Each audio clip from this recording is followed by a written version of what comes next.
Assalamualaikum warahmatullahi wabarakatuh. Perkenalkan, nama saya Salsa Novita Naimatul Janah, NIM 2024 10 10 1063 dari kelas Sistem Basis Data B. Kali ini saya akan mempresentasikan hasil implementasi dari IRD dalam database SQL. Konsep pembahasan kita pada kali ini yang pertama adalah implementasi IRD laboratorium secara lengkap. Yang kedua adalah untuk setiap tabel isikan minimal 3 baris data. Dan yang ketiga adalah pada tabel persimpangan data peminjaman untuk primary key gunakan word relationship, di mana foreign key dari tabel peminjaman dan barang dikombinasikan dan dijadikan primary key. Ini merupakan IRD yang akan kita implementasikan dalam sebuah database SQL.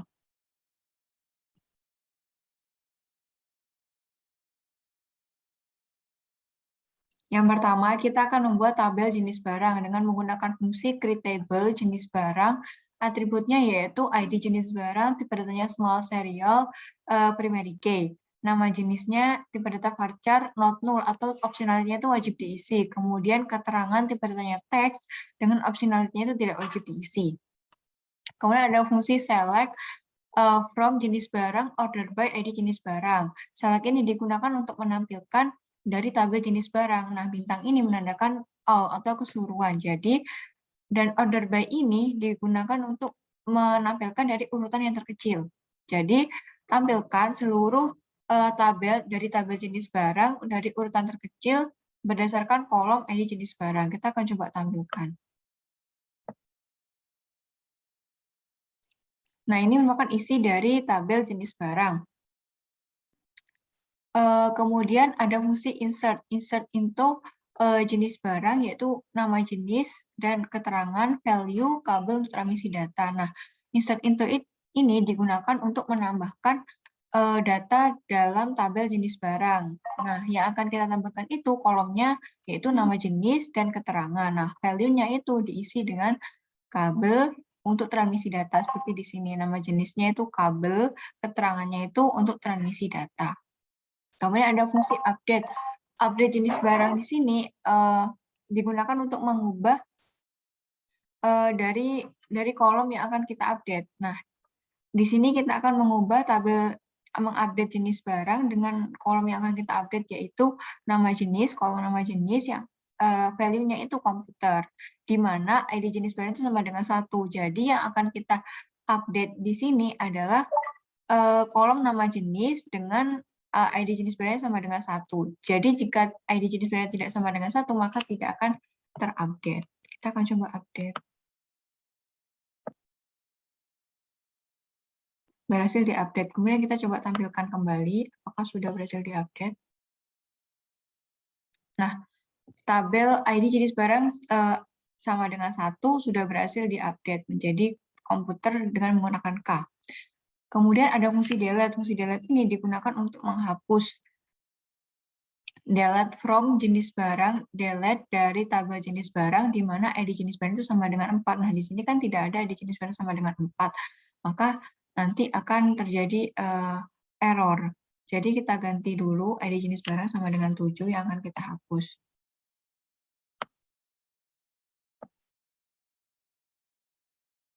Delete berhasil. Kita coba tampilkan kembali apakah ID jenis barang sama dengan 7 itu sudah terhapus. Nah, ID jenis barang sama dengan 7 sudah terhapus. Selanjutnya ada tabel barang. Di sini ada fungsi create table, membuat tabel barang dengan atributnya itu barang underscore ID dengan tipe data serial primary key. Nah, serial di sini digunakan untuk auto increment. Jadi nanti primary key-nya kita tidak perlu menginputkan primary key, namun primary key-nya sudah dihitungkan dan diurutkan auto increment. Nomor serinya tipe data varchar, deskripsinya adalah teks. Nah, jika kita ingin mengubah nomor seri ini menjadi not null, maka kita dapat menggunakan fungsi alter. Alter tabel barang, alter ini digunakan untuk mengupdate, mengedit, atau menambahkan sesuatu yang baru. Di sini, kita akan menambah alter tabel barang, alter kolom, mengubah kolom pada kolom nomor seri dengan set not null. Jadi pada kolom nomor seri ini kita akan menjadikan dia not null atau wajib diisi. Kemudian ada alter tabel barang, add constraint, unique nomor seri, unique nomor seri. Nah, di sini alter tabel ini digunakan untuk membuat kolom nomor seri ini menjadi unik dengan fungsi unique ini. Kemudian ada fungsi alter tabel add ID jenis barang integer not null. Nah, ini merupakan di mana kita akan menambahkan kolom baru pada tabel ID jenis barang dengan menggunakan fungsi alter tabel. Nah, yang akan kita tambahkan adalah kolom ID jenis barang tipe datanya integer not null. Begitu juga dengan ID lab. Kemudian, nah, di sini juga ada alter tabel barang, add constraint, FK jenis barang, foreign key, ID jenis barang, reference jenis barang, ID jenis barang. Nah, ini artinya apa? Kita akan mengubah kolom ID jenis barang ini menjadi foreign key. Nah, di sini menjadi foreign key dengan reference ini yang berasal dari tabel jenis barang, atributnya ID jenis barang. Jadi nanti foreign key di sini, foreign key ID jenis barang ini berasal dari tabel jenis barang, atributnya itu ID jenis barang. Sama halnya dengan lab akan kita jadikan foreign key, kolom ID lab-nya ini akan kita jadikan foreign key yang berasal dari tabel lab, atributnya lab underscore ID. Kemudian ada fungsi insert, kita akan menginputkan value yang ada di dalam barang dengan kolom yang akan kita inputkan itu nomor seri, deskripsi, ID jenis barang, dan ID lab. Sekarang kita coba tampilkan. Nah, ini merupakan isi dari ID jenis dari kolom barang, dari tabel barang. Barang underscore ID sebagai primary key, ada kolom nomor seri, ini bersifat unik, deskripsi, ID jenis barang, ini merupakan foreign key, dan ID lab merupakan foreign key. Kemudian ada tabel lab, kita membuat tabel lab dengan atributnya lab underscore ID, serial primary key, nama tipe data varchar, deskripsi tipe data text. Kemudian ada fungsi insert into untuk mengisi value dari tabel lab. Kita coba tampilkan isi dari tabel lab. Nah, ini merupakan isi dari tabel lab, ada namanya yaitu lab pemrograman, deskripsinya untuk menunjang mata kuliah algoritma dan pemrograman. Kemudian ada tabel dosen, membuat tabel dosen, create table dosen dengan atributnya dosen ID, serial sebagai primary key, NIP, varchar, not null atau wajib diisi, nama, varchar, not null atau wajib diisi. Nah, kita di sini akan menjadikan NIP sebagai unique menggunakan alter table. Kemudian kita menginputkan isi dari kolom name dan nama, kita tampilkan isi dari tabel dosen. Ini merupakan isi dari tabel dosen. Kemudian ada tabel kepala lab. Kita akan membuat tabel kepala lab.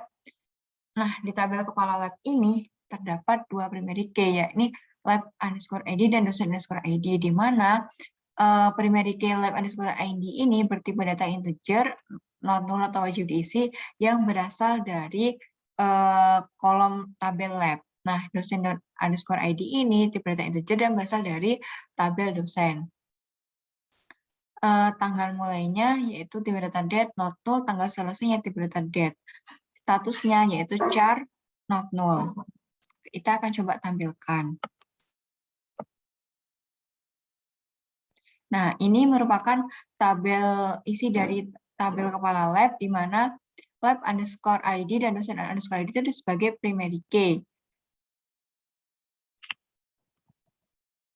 Kemudian ada tabel aslab, kita membuat tabel aslab, create tabel aslab dengan atributnya aslab underscore ID, serial sebagai primary key, name dengan tipe data varchar, not null atau wajib diisi, nama tipe data varchar atau wajib diisi, nomor HP tipe data varchar atau wajib diisi. Kemudian kita akan membuat name dan nomor HP ini menjadi unik dengan menggunakan fungsi alter tabel, tabelnya itu aslab, add constraint, unique name, unique tabel kolom name. Kemudian kita akan menambahkan tabel baru kolom baru di tabel aslab dengan tipe data integer not null, dan kemudian menjadikan kolom ID lab ini menjadi foreign key yang berasal dari lab tabel lab dengan atributnya lab underscore ID. Kita akan coba tampilkan. Ini merupakan isi dari tabel ASLAB. Kemudian ada tabel UKM, create table UKM dengan atributnya UKM_ID, tipe datanya serial sebagai pribadi K, nama UKM, tipe datanya varchar, not null atau wajib diisi, kemudian keterangan tipe datanya teks. Alter table UKM, unique nama UKM, insert into UKM, nama UKM dan keterangan. Kemudian ada value-nya. Kita akan coba tampilkan isi dari tabel UKM. Ini merupakan isi dari tabel UKM. Ada nama UKM-nya Astana Widya, keterangannya yaitu penelitian dan pengembangan bahasa Inggris. Ada kegiatan, di tabel kegiatan _ID, serial sebagai pribadi K, nama kegiatan tipe data varchar, not null, keterangan teks, not null, tanggal selesai, date, not null, tanggal mulai, not null, dan tanggal selesai, date, not null. Nah, kita akan menjadikan nama kegiatan ini menjadi unik dengan alter tabel add constraint unique nama kegiatan unique tabel kolom nama kegiatan akan menambahkan ID UKM, kolom ID UKM dengan tipe data integer not null dan menjadikan kolom ID UKM sebagai foreign key, referensinya berasal dari tabel UKM, atributnya UKM_ID. Ini merupakan isi dari kolom tabel kegiatan. Selanjutnya adalah peminjaman. Kita akan membuat tabel peminjaman dengan cara create table peminjaman.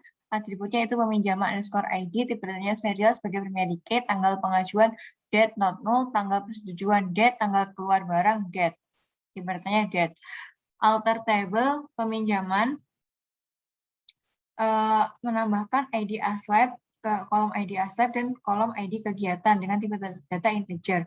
Kemudian ID ASLAB ini dijadikan sebagai pribadi K dengan cara alter table peminjaman add constraint FK ASLAB foreign K ID ASLAB reference yang berasal dari ASLAB dan atributnya ASLAB_ID. Hal ini juga berlaku dengan kolom ID kegiatan yang berasal dari tabel kegiatan, kemudian atributnya kegiatan_ID. Kita akan coba tampilkan tabel dari peminjaman. Ini merupakan isi dari tabel peminjaman. Kemudian ada tabel pengembalian.